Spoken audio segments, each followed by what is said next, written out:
Hi guys, my name is Johnny and today we're going to talk about fat tire e-bikes and are they still worth it going into 2026. So as you can see, I'm a little bit biased because I have a bunch of fat tire e-bikes sitting behind me. I also am biased with my brand. I'm a flagship Mokwheel dealer. I've been working with them for 3 years, but I've spent 3 years before that as an independent dealer. And so today we're going to talk about fat tire e-bikes and are they still worth it in 2025? Going into 2026. But even though I'm still biased, I'm going to give you guys some honest truth about the serious deficiencies that fat tire e-bikes have and how to overcome those if you're thinking about buying them. So first, let's talk about some of the cons of buying a fat tire e-bike. And just to be clear, we're talking about 4-inch wide tires. So anything that's 4-inch wide is considered a fat tire. The traditional e-bike tires are right around 2 to 2.5 inches. I would even say 3 inches is it's right in the middle, but 2.5 inches is what we're going to be comparing it to for this video. So some of the first issues that I see with fat tire e-bikes and some of the first questions I ask people are, where are you going to park the bike? Because as you can see from behind me, these bikes are big. So there's going to be a lot more weight than you're going to be used to with the traditional bike, and a lot more weight than you're going to be used to with traditional e-bike even.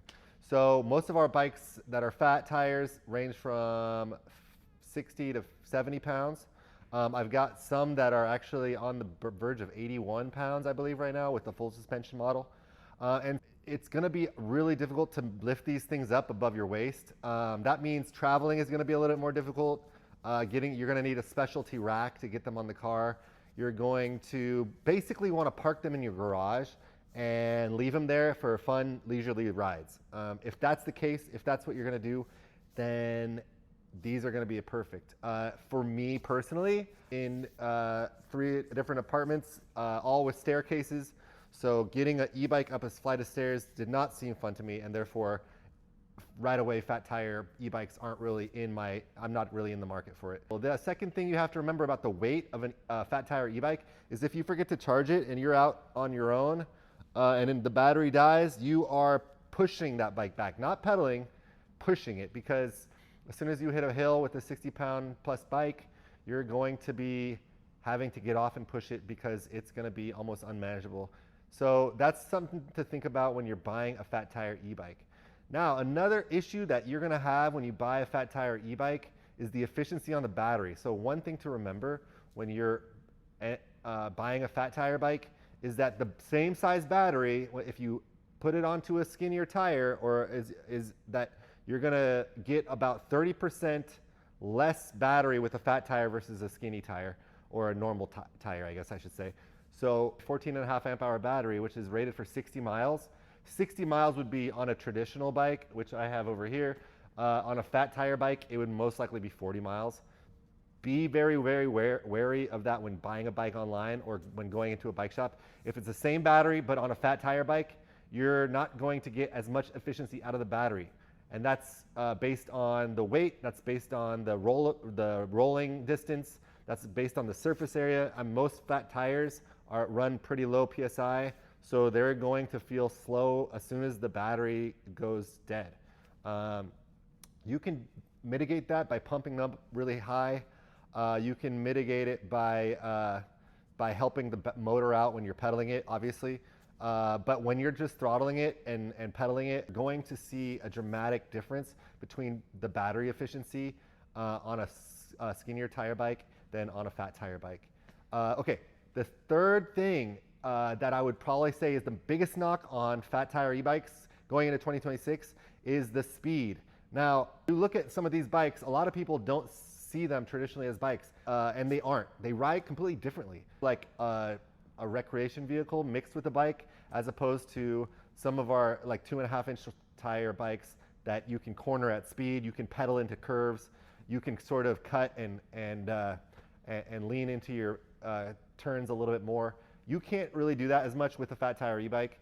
So right away, the riding style is a little bit different. You're gonna feel a lot more comfortable at speed, but you're not gonna feel a lot more comfortable when you're going into corners at speed. So that is just a little bit of the trepidations I would always tell people when buying a fat tire e-bike.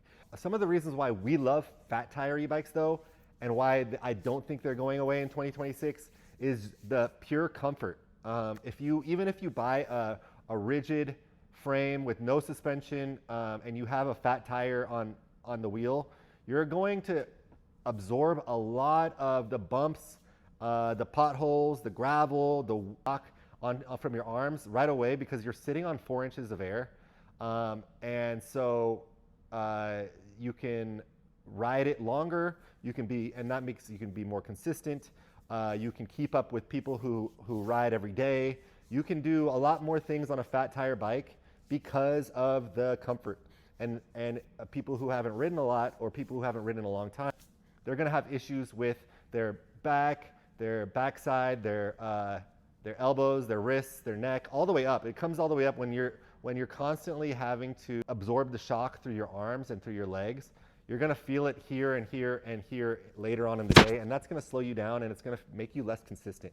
So that's the number one thing why fat tires I think are here to stay, and why we love them is because they add so much comfort. Now, when you add a suspension unit on the front and a suspension unit on the rear, now you're talking about a coil suspension, air shock balancing you above the tires. Now you're really going to be cruising and you're going to feel more stable at speed. And that really brings me into my next big pro about fat tire e-bikes. Number two, the biggest pro about fat tire e-bikes in 2026 is the stability. The balancing left to right is going to feel better, but also you're going to feel more stable because the bike actually feels like it's balancing itself. And so if you haven't been on a bike for a while and you're a little wobbly, it'll mitigate all of those issues so that you can feel confident right away, and you'll be right away going for longer rides, being able to go over multiple surfaces. And as we know, not all asphalt is created equal. Some of our roads are really chunky and gravelly, and some of our roads are really smooth. And when you're turning down a street, even the bike lanes are different from block to block. So having that stability in the tires is going to help so much. So the third biggest pro about buying an e-bike in 2026 is the traction. You will have traction year round because the fat tire e-bike is going to give you more surface area, and that means you'll be able to go over sand, snow, gravel, and for a lot of us in the Pacific Northwest, there's logging trails, there's multi-use paths, and most of the time they're wet. So all of those things are going to be mitigated pretty well with a fat tire e-bike to ride comfortably through a park or through a natural area and do it for much longer periods of time. All of our e-bikes here at Mokwheel that I sell are 20 amp hour batteries. So they're rated for 80 miles. I realistically tell people that's about 60 miles when you're throttling and you're pedaling and there's hills and all sorts of things like that. So, but still 60 miles is quite a bit, and you're going to be able to do quite multiple days with that amount of battery range. So what Mokwheel's done really well is they've mitigated some of those weight issues that I've talked about. They've issued some of those efficiency issues that I talked about, and built this amazing battery that will last you for multiple days.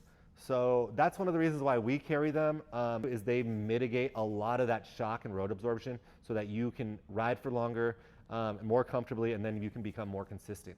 So that's why we love them, and I hope you guys have a chance to ride them, because they really are a great way for people to get out of cars, to do something, keep up with somebody, a spouse or a loved one, and to go explore.